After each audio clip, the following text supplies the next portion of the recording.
Hello my dear students, welcome back to my YouTube channel. Dear students, आज हम लोग पढ़ने वाले हैं सामाजिक विज्ञान का दूसरा पार्ट, भारत में राष्ट्रवाद, जिसमें हम आपको बहुविकल्पीय प्रश्न और वर्णनात्मक प्रश्न प्रथम और वर्णनात्मक प्रश्न द्वितीय बताने वाले हैं। जैसा कि आप लोग जानते हैं कि हर सब्जेक्ट में 20 नंबर का बहुविकल्पीय प्रश्न पूछा जाता है, जो पूरे 20 अंक का होता है। ठीक है, तो बहुविकल्पीय प्रश्न बहुत ही ज़्यादा महत्वपूर्ण हैं और उसके साथ साथ जो वर्णनात्मक प्रथम और वर्णनात्मक द्वितीय, ठीक है, जो वर्णनात्मक प्रथम प्रश्न है वो 4 अंक के पूछे जाएंगे, जिसमें आपको 80 शब्दों में लिखना होगा, और जो वर्णनात्मक द्वितीय है वो 6 अंक में पूछा जाएगा, जिसपे आपको 150 शब्दों में लिखना है। तो प्यारे साथियों, जैसा कि आप लोग जानते हैं कि जो पाठ दूसरा है भारत में राष्ट्रवाद, ये मोस्ट इम्पॉर्टेंट चैप्टर है, मोस्ट इम्पॉर्टेंट चैप्टर। इस चैप्टर से कम 15 अंक, 10 से 12, 10, 12 और 15, ज़्यादा से ज़्यादा 15 और कम से कम 12 अंक, कम से कम 12 अंक और ज़्यादा से ज़्यादा 15 अंक का आपके परीक्षा में, आपके बोर्ड के परीक्षा में पूछा जाने वाला है। तो प्यारे साथियों, आप लोग जान लीजिए, यह पाठ भारत में राष्ट्रवाद और इससे पहले वाला पाठ यूरोप में राष्ट्रवाद, दोनों सामाजिक विज्ञान में ज़्यादा से ज़्यादा प्रश्न दोनों से ही चैप्टर से बनते हैं। तो इसको आपको पूरी तरीके से दिमाग खोल कर, एकदम से पूरी तरीके, जितने प्रश्न को हम बताएंगे उसको आप जो है नोट कर लीजिएगा और बार बार देखिएगा, जिससे आप क्या हो जाए, परीक्षा में अच्छा से अच्छा अंक हो जाए। तो प्यारे साथियों, पहले हम बहुविकल्पीय प्रश्न को देखने वाले हैं, तो चलिए देखते हैं बहुविकल्पीय प्रश्नों को। ठीक है, तो पहला प्रश्न आपका है प्यारे साथियों कि जो महात्मा गांधी जी थे अफ्रीका से कब वापस आए। मोस्ट इंपॉर्टेंट प्रश्न है, बहुत ही मजेदार प्रश्न है प्यारे साथियों, इंपॉर्टेंट लगा लीजिएगा। इंपॉर्टेंट प्रश्न है कि महात्मा गांधी जो थे वो अफ्रीका से कब वापस आए। ऑप्शन आपके हैं सन 1914 में, सन 1915 में और सन 1918 में और सन 1919 में। ठीक है, तो जो महात्मा गांधी जी थे वो अफ्रीका से वापस कब आए थे, तो ऑप्शन आपके सन सही हो जाएगा बी, सन 1915 में महात्मा गांधी जी दक्षिण अफ्रीका से वापस आए थे। ठीक है, क्लियर है एकदम ना। तो चलिए अगले प्रश्न की ओर। समझ में आ रहा है प्यारे साथियों? वीडियो कैसी लगती है आप लोग कमेंट करके जरूर बताया करिए। तो दूसरा प्रश्न है कि जो सविनय अयोध्या आंदोलन है, बहुत ही इंपॉर्टेंट क्वेश्चन है प्यारे साथियों, कि सविनय अयोध्या आंदोलन जो था वो कब चलाया गया था। ठीक है, तो सविनय अयोध्या आंदोलन कब चलाया गया था। आपके ऑप्शन है सन 1920 में, बी है सन 1927 में और ऑप्शन नंबर सी है 1930 में, ऑप्शन नंबर डी है सन 1935 में। ठीक है, जो सविनय अयोध्या आंदोलन था वो कब चलाया गया था, तो प्यारे साथियों इसका ऑप्शन नंबर आपका सी सही हो जाएगा। जो सविनय अयोध्या आंदोलन था वो सन 1930 में चलाया गया था। ठीक है, कब चलाया गया था, तो सन 1930 में सविनय अयोध्या आंदोलन चलाया गया था। क्लियर है, चलिए तो अगले प्रश्न की ओर चलते हैं। भारतीय राष्ट्रीय कांग्रेस की स्थापना, बहुत ही इंपॉर्टेंट क्वेश्चन बेटा, कई बार परीक्षा में पूछा जा चुका है कि भारतीय राष्ट्रीय जो कांग्रेस है, भारतीय राष्ट्रीय कांग्रेस, इसकी स्थापना कब हुई थी। ऑप्शन आपके हैं सन 1882 में, सन 1884 में, सन 1885 में और सन 1886 में। ठीक है, ये 2020 में पूछा गया है प्रश्न, 22 में पूछा गया है बेटा और 23 में भी ये प्रश्न पूछा जा चुका है। सोच लीजिए, 20 में, 22 में और 23 में 2 साल लगातार पूछा जा चुका है। बहुत ही इंपॉर्टेंट प्रश्न है कि भारतीय राष्ट्रीय कांग्रेस की स्थापना कब हुई थी। तो भारतीय राष्ट्रीय कांग्रेस की स्थापना कब हुई थी, तो इसकी स्थापना हुई थी सन 1885 ईस्वी में। ठीक है साथियों, कब हुई थी, सन 1885 ईस्वी में भारतीय राष्ट्रीय कांग्रेस की स्थापना हुई थी। ठीक है, पहला दूसरा और चौथा ऑप्शन आपका गलत है। ऑप्शन नंबर सी कौन सा सही है, सन 1815 में भारतीय राष्ट्रीय कांग्रेस की स्थापना हुई थी। ठीक है, चलिए तो प्रश्न नंबर चौथे की ओर चलते हैं। प्रश्न नंबर चौथा है प्यारे साथियों, महात्मा गांधी ने जो असहयोग आंदोलन था उसको कब प्रारंभ किया। ठीक है, महात्मा गांधी ने असहयोग आंदोलन कब आरंभ किया। ठीक है, महात्मा गांधी ने असहयोग आंदोलन कब आरंभ किया। आपके ऑप्शन हैं सन 1919 में, पहला ऑप्शन, ऑप्शन नंबर ए, कब, सन 1919 में। ऑप्शन नंबर बी है सन 1920 में, ठीक है। ऑप्शन नंबर सी सन 1922 में, और ऑप्शन नंबर डी है सन 1924 में, ठीक है। कि महात्मा गांधी ने जो असहयोग आंदोलन था वो कब आरंभ किया था, तो ऑप्शन आपने देख लिया, तो ऑप्शन नंबर बी आपका एकदम सही हो जाएगा। जो महात्मा गांधी जी ने कब स्टार्ट किया था, सन 1920 में जो है असहयोग आंदोलन शुरू किया था, ठीक है।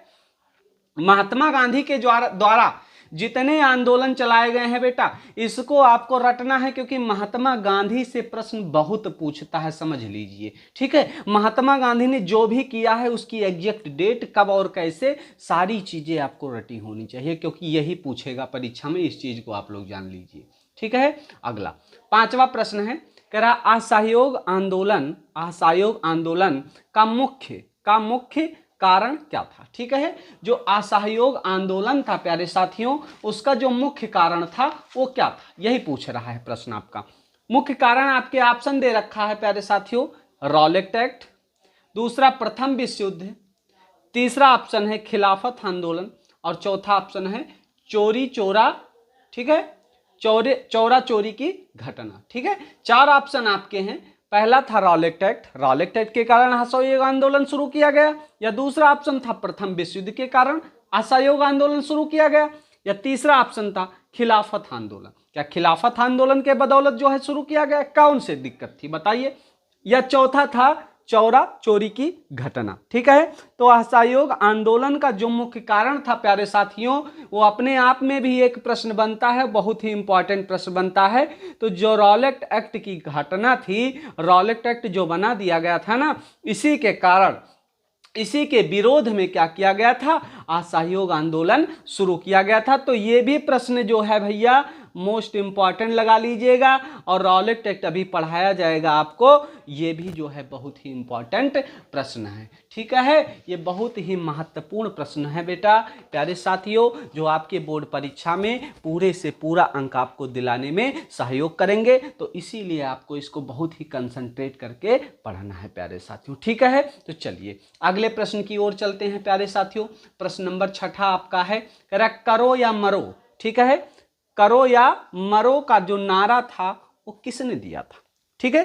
करो या मरो का नारा किसने दिया था, ठीक है प्यारे साथियों। आपके ऑप्शन है सुभाष चंद्र बोस, चंद्रशेखर आजाद, ठीक है, भगत सिंह या महात्मा गांधी, ठीक है। कह रहा है कि जो करो या मरो था, करो या मरो का नारा इसको किसने दिया था, सुभाष चंद्र बोस जी ने दिया था, चंद्रशेखर आजाद जी ने दिया था, या भगत सिंह ने दिया था, या महात्मा गांधी ने दिया था। बहुत ही प्यारा प्रश्न है बेटा, ऑप्शन नंबर डी सही है। जो इसका ये नारा था करो या मरो का, वो किसने दिया था, महात्मा गांधी जी ने दिया था, ठीक है। चलिए प्रश्न नंबर 7वें की ओर चलते हैं प्यारे साथियों। 7वां प्रश्न है, कह रहा सविनय अयोध्या आंदोलन में जो महात्मा गांधी ने, ठीक है, महात्मा गांधी ने नमक को, ठीक है, सविनय अयोध्या, ये देखिएगा, सविनय अवज्ञा आंदोलन में महात्मा गांधी ने नमक को, ठीक है, नमक को क्या किया, अत्यधिक महत्व क्यों दिया, ठीक है। समझिएगा प्रश्न समझ रहे हैं ना, कि जो सविनय अयोध्या आंदोलन था, उस आंदोलन में जो महात्मा गांधी जी थे, महात्मा गांधी जी ने नमक को ही अत्यधिक महत्व क्यों दिया, नमक को ही अत्यधिक महत्व क्यों दिया। आपके ऑप्शन है बेटा 4, ठीक है, 4 ऑप्शन है। नमक का प्रयोग अमीर गरीब सभी करते थे, पहला ऑप्शन, ठीक है, ये भी सही है, क्योंकि नमक का जो प्रयोग है सब लोग करते हैं, चाहे गरीब हो चाहे अमीर हो, ठीक है। दूसरा है यह भोजन का अभिन्न हिस्सा है, ये भी ऑप्शन सही है, इसमें गलत नहीं है, यह भोजन का अभिन्न हिस्सा है, यह अमीर और गरीब दोनों लोग उपयोग करते हैं, ये भी सही है। और यह भोजन का क्या है प्यारे साथियों, अभिन्न हिस्सा है, ये भी एकदम सही है। अगला है नमक तैयार करने पर सरकार का एक अधिकार था, सरकार के अधीन था नमक तैयार करना, ये भी सही है। और उपयुक्त सभी, तो ऑप्शन आपके तीनों सही हैं, तो मतलब डी ये है, उपयुक्त मतलब ऊपर के सभी। ऑप्शन नंबर डी कह रहा है कि ऊपर के सभी सही हैं, हाँ तो सही हैं, ऑप्शन नंबर डी आपका सही होगा, क्योंकि ये तीनों के तीनों ऑप्शन क्या हैं, सही हैं, ठीक है। तो सविनय अवज्ञा आंदोलन के महात्मा गांधी ने इसीलिए अत्यधिक महत्व दिया था, ठीक है। अब यही प्रश्न तुमको जो है वर्णनात्मक में पूछ लेगा कि कारण बताइए कि महात्मा गांधी जी ने नमक बनाने पर अत्यधिक महत्व क्यों दिया। तो आप लिख सकते हो कि नमक का प्रयोग अमीर और गरीब सब करते, इसलिए महात्मा गांधी जी ने भोजन का विभिन्न हिस्सा होता था। ठीक है, नमक को तैयार करने पर क्या था, सरकार के द्वारा एकाधिकार था, इसी कारण सबने अयोग्य आंदोलन में महात्मा गांधी जी ने नमक को अत्यधिक महत्व दिया। लो भैया मिल गया 2 नंबर 3 नंबर 4 नंबर, हो गया काम। ठीक है, लेकिन दिमाग लगा के इसको पढ़ना, बार बार प्रैक्टिस करना। ठीक है प्यारे साथियों, तभी आपको क्या होगी, तभी आपको इसमें निपुणता हासिल होगी। चलिए अगले प्रश्न की ओर चलते हैं प्यारे साथियों। तो प्रश्न नंबर 8वां आपका है, देखिएगा 8वां प्रश्न है, भारत जो है वापस आने पर गांधी जी ने पहला, बहुत ही इंपॉर्टेंट भैया, मोस्ट इंपॉर्टेंट, जितना मोस्ट आप लगा सकते हैं लगा लीजिए, जितना मोस्ट इंपॉर्टेंट आप लगा पाए 200-500% लगा लीजिए। प्रश्न आने वाला है, परीक्षा में छपने वाला है। ठीक है, कि भारत वापस आने पर गांधी जी ने अपना पहला, याद रखिएगा कि गांधी जी जब साउथ अफ्रीका से वापस आए, दक्षिण अफ्रीका से जब गांधी जी वापस आए, तो जो अपना पहला सत्याग्रह था कहां पर किया था। ठीक है, यह नहीं पूछ रहा कौन सा किया, नहीं पूछ रहा है, कहां पर किया था। ठीक है, भारत वापस आने पर गांधी जी ने अपना पहला सत्याग्रह कहां किया था। चित्तरंजन दासपुर में, गलत है, नहीं किया था। चंपारण, बारदौली या अहमदाबाद, तो बारदौली में भी नहीं किया, अहमदाबाद में भी नहीं किया प्यारे साथियों। तब कहां किया, बताओ भैया कहां किया। तो जब गांधी जी भारत वापस आए थे तो अपना पहला सत्याग्रह शुरू किया था प्यारे साथियों, वह चंपारण में ही शुरू किया था। ठीक है, कहां पर शुरू किया था, चंपारण में शुरू किया था। ठीक है, तो जो महात्मा गांधी जी थे जब वापस आए तो उन्होंने क्या किया, उन्होंने जो पहला अपना सत्याग्रह शुरू किया था प्यारे साथियों, वो कहां शुरू किया था, वह चंपारण में शुरू किया था। ठीक है, चलिए अगले प्रश्न की ओर चलते हैं। गांधी जी के राजनीतिक गुरु कौन थे, मोस्ट इंपॉर्टेंट प्रश्न है प्यारे साथियों, इंपॉर्टेंट लगा लीजिएगा इसको। 9वां प्रश्न की गांधी जी के राजनीतिक गुरु कौन थे। चित्तरंजन दास जी थे, गोपाल कृष्ण गोखले जी थे। पहला ऑप्शन चित्तरंजन दास, दूसरा गोपाल कृष्ण गोखले, तीसरा सुरेंद्रनाथ बनर्जी और चौथा है वल्लभ भाई पटेल। ठीक है, तो कौन थे, तो याद रखिएगा गांधी जी के जो राजनीतिक गुरु थे प्यारे साथियों, वो गोपाल कृष्ण गोखले थे, वो गोपाल कृष्ण गोखले थे।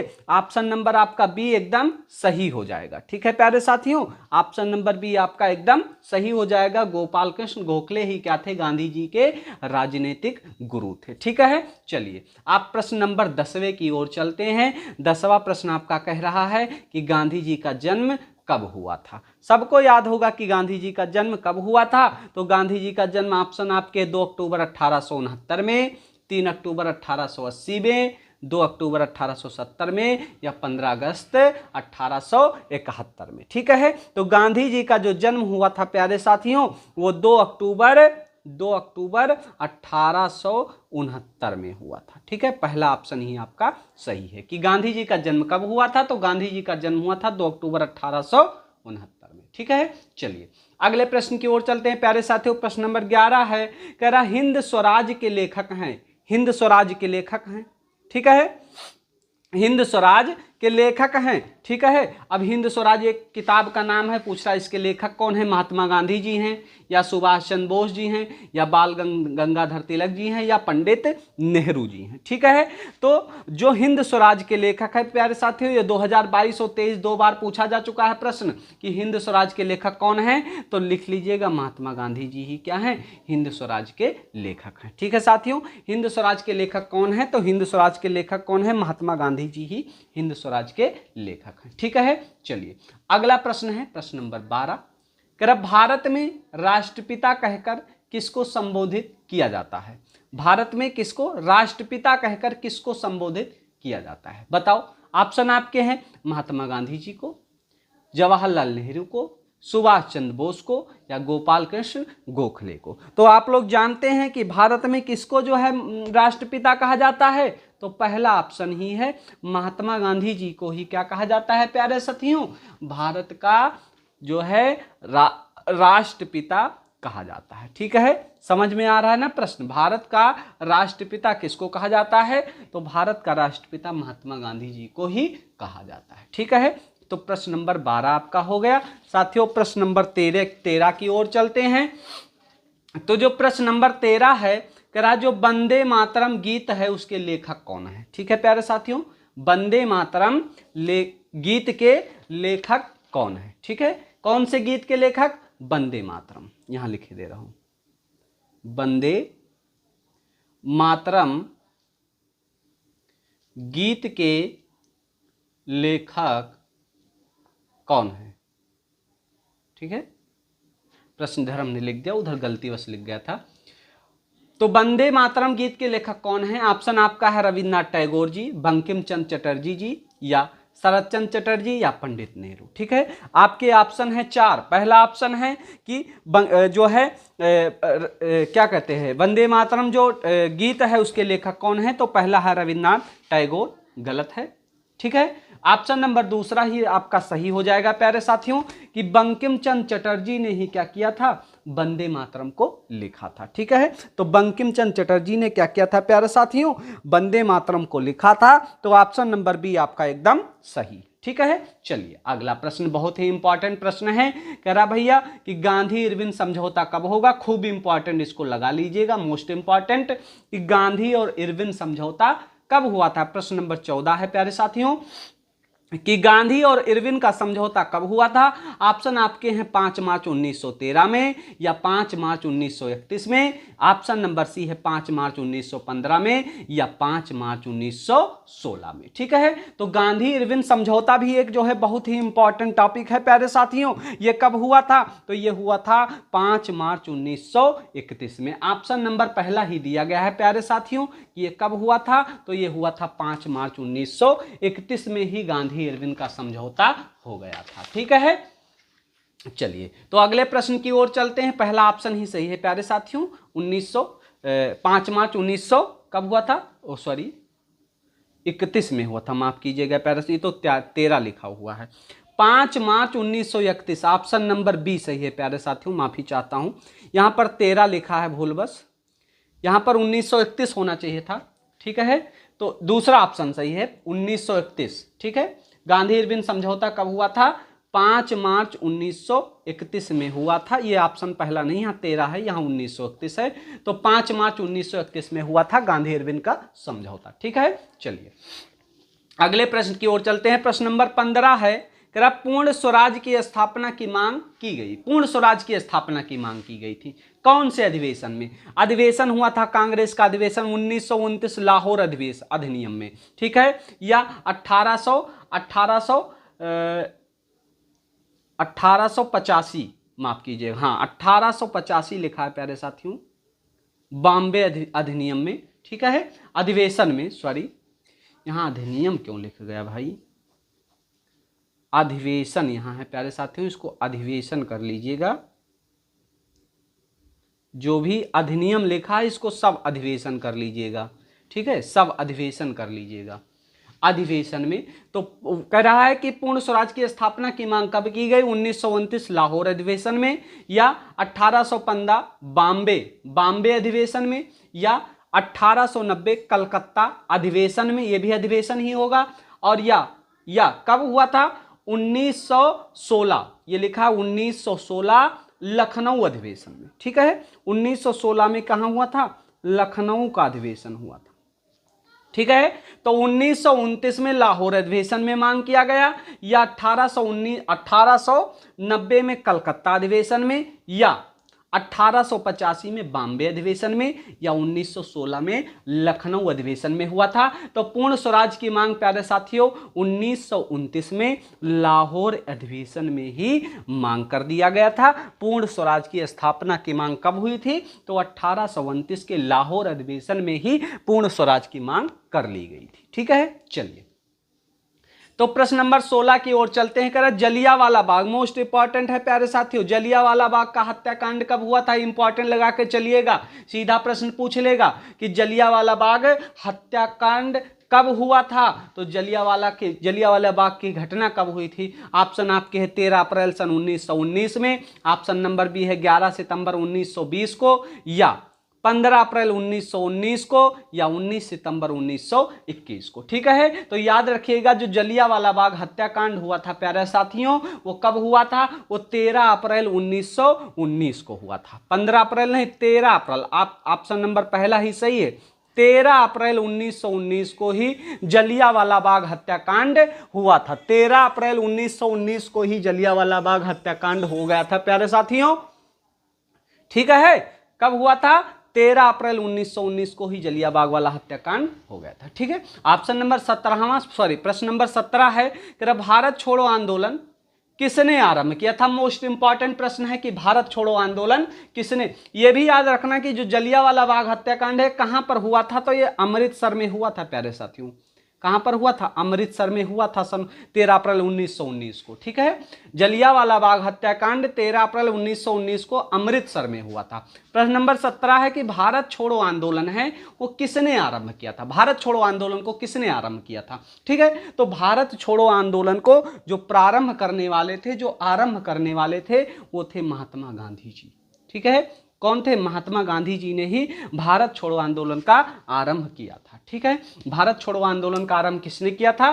तो महात्मा गांधी जी ने ही भारत छोड़ो आंदोलन का आरंभ किया था। ठीक है, प्रश्न नंबर 18 है कि महात्मा गांधी का विचार था। महात्मा गांधी का विचार क्या था? ठीक है, पहला ऑप्शन है धर्म को कभी भी राजनीति से अलग नहीं किया जा सकता है।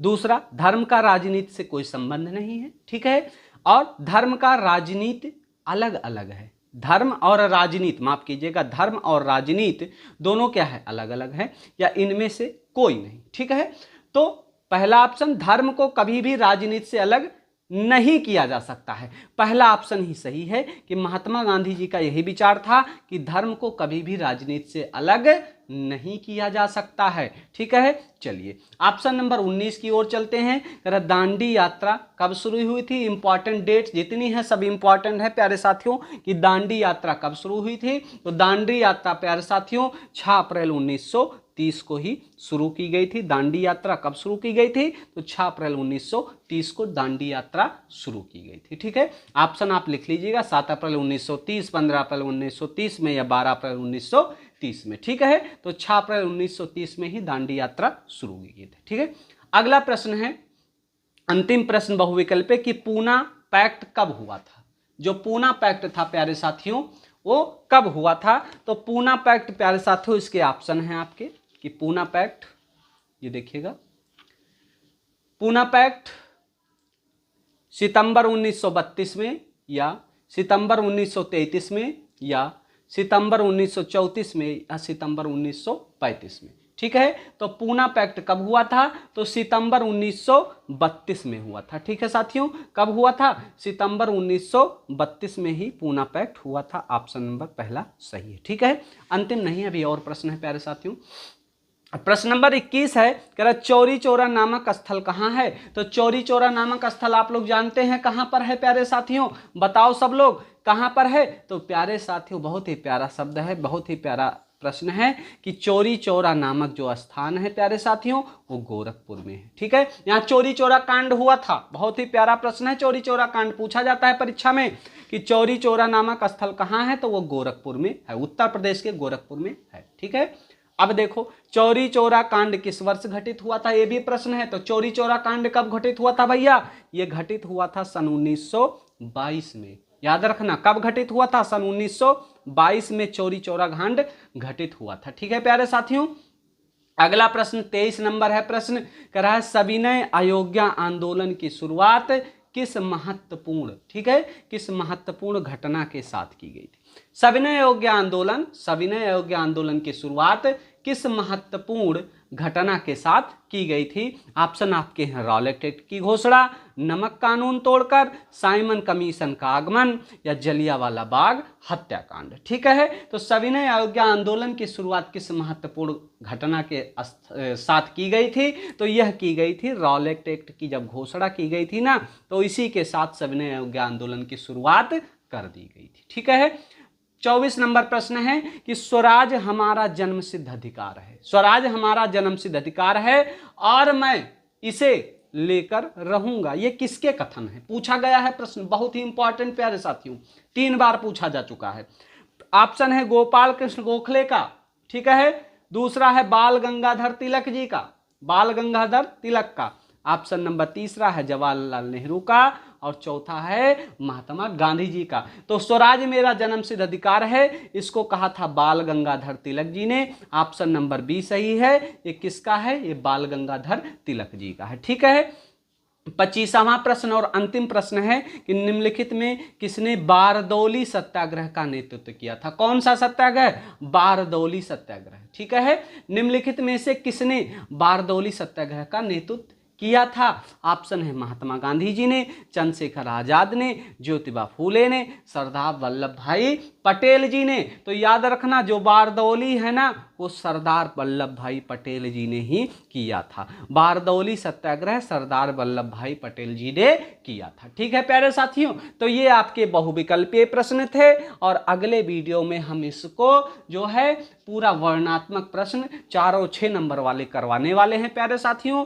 वीडियो को अंत तक देखने के लिए आपका बहुत बहुत धन्यवाद।